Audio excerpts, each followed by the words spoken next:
Matag Pilipinas.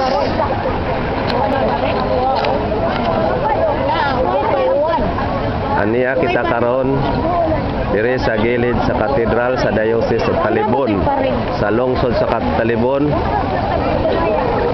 Og aniya atong masaksihan karon ang dakong hugpong sa nagkalain-laing organisasyon sa relihiyon, sa ka-religious organisasyon nga diin nagpakita o nagpadayag sa ilang hinaing kabahin sa RH Bill aron mapakita sa tibuok Pilipinas nga ang Diocese of Talibon supak gayod sa RH Bill.